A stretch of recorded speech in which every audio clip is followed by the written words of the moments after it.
So it typically takes me a minimum of 2 days to make a video, and yesterday, Friday, I hit a bit of a snag. Normally on the day of an upload, I'll write the script for the next video, record the script, and trim all the audio, and that will typically take me 8 to 10 hours. And then the next day, I'll do all the photography and all the editing and troubleshooting and retakes and uploading and everything else. And that will take me 13 hours. Anyways, snag. I just had this lethargic wave hit me like a freight train, and I just did nothing all day. Couldn't find the motivation to get up from the couch. But by the end of the day, I managed to write the script for Sunday. And I had 1 day to do it all. And then I realized just before going to bed that this was going to be one of my more editing-intensive videos, and yeah, that's not going to happen in 1 day. Rather than missing an upload day, I decided to go back to the drawing board. I needed a video I could script, shoot, cut, edit, and upload in 1 day. So sorry for the simplicity of this compared to my normal fare, but you know what? I think I've already gone too long without making a review of the figure that turned me into the collector I am today, and Soundwave does deserve his own dedicated episode. Does this count as a what's the best if I'm only reviewing the best figure? Anyways, Masterpiece Soundwave. So has anyone noticed how in the third-party Masterpiece market there are a million Optimuses, a mountain of Megatrons, a megalith of Starscreams, a conclave of Combiners, but there's no Soundwave? And I'm willing to bet that there is one reason for all of that. Everyone knows this figure is perfect. Oops! Well, that was the review. Bye, folks! Okay, so it's not perfect, but any criticism of this is the nittest of picks. Making any criticism of this is like having the perfect car and then saying it could use heated door handles, a more scratch-resistant finish, and a different paint job. It's still basically perfect. And for my first nitpick, I choose the most flimsy of them all because it's hashtag not all Soundwaves. The eye color. Yes, I have the American release of the MP Soundwave with the yellow eyes because it's what the fucking toy from the 80s did. Toy loyalty is one of my most hated bugbears. Not even half the people who watched the show had the toy, but almost everyone who had the toy watched the show. So why would you make the eyes the wrong color to appease 1/100th of the collectors who only had the toy? And this color sucks. With Soundwave's design, red pops, but not yellow. This looks so bad and there's no good fucking reason for it.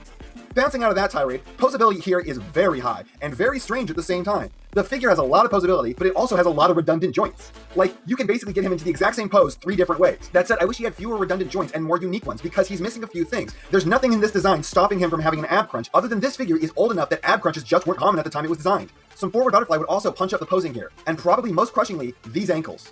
These things do most of what you want, but not the most key thing. These really needed to be able to tilt up at the toe. Really, the only thing stopping this is that they didn't bevel this edge. But basically, this means that it's nearly impossible to get him flat-footed on the ground if you have him in any kind of forward-moving stance. They go all the way down, just not up. Honestly, the bulk of the problems are located in these feet. For instance, if you want to have him displayed while transformed into his robot mode, don't do what I did. Make sure to remember to keep him standing on something soft like cloth, because if you don't, the paint will scuff off the bottoms of the feet from the vibrations of walking past. Next up, there are these weird panels on the sides made out of this discolored plastic, and they are supposed to be for storing accessories for the cassettes, but I can't find anything that fits in there in any orientation. And then there are these side flaps, and they are easily the worst looking part of the figure. They aren't that bad, but they're not good. If they could have folded around the back or something, that would have been preferable. Oh, and his gun. His gun is frustrating. It's fine, but I'm pretty sure if I put the force on this like it needs to deploy the barrel, it's just going to break. I always just end up biting onto the barrel and pulling it out with my teeth. Then there's the chest gimmick. You can open up the tape door and push the chest in to fit 2 tapes in there, but I'm not going to demonstrate that because even with no tapes in there, the feature just never works. The chest just will not pop back out. I don't know if it needed a stronger spring or if the springs it had just needed better locations, but this gimmick sucks. Well, listen to me do nothing but bitch about a figure I absolutely love with all my heart. Look, if I didn't, this would just be me listing off things that were perfect and everyone would be bored. Looks amazing, poses amazing, and can get into the most important pose a Soundwave needs to do. Look, it's perfect. Everything else I just said was a nitpick. On to the transformation. God damn, this is the gold standard of transformations. Like all-time top 3 transformations, maybe top 1 ever. It's lightning quick, it's incredibly fun. What more could you want? You can do this in like 30 seconds with your eyes closed. It's that intuitive. And you end up with this perfect little brick. Dead media has never made me so happy. Look at it. Look at it. It's exactly what it's supposed to be. And it looks good from almost every angle. Rolls great too. Look, what else do you want me to say about this? It's a box. It doesn't have any more functionality than a box with an opening door. I can only say it looks perfect in so many ways. I love this box. It's exactly what it needs to be. And the fast forward and rewind buttons can be pushed in, but only those ones, and they don't click, so there's not really any satisfaction from it. I don't hold it against the figure, but I don't know that I can give it points for this.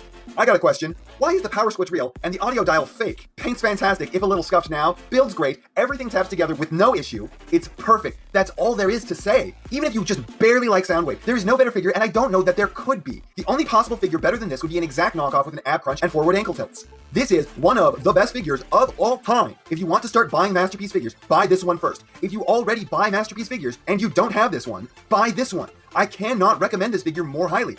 I love this figure, and I know you will too. I cannot fathom that there is a collector who exists who would dislike this figure. And that's not half of what I have to say, but it's enough of what I have to say. And I know, you know, what everyone else tells you to do at the end of these videos. So if you liked what you saw here, please do that. And if you'd like to take it a step further, then please share this video with any friend you think may be interested. I hope you all enjoyed listening to me waste your time.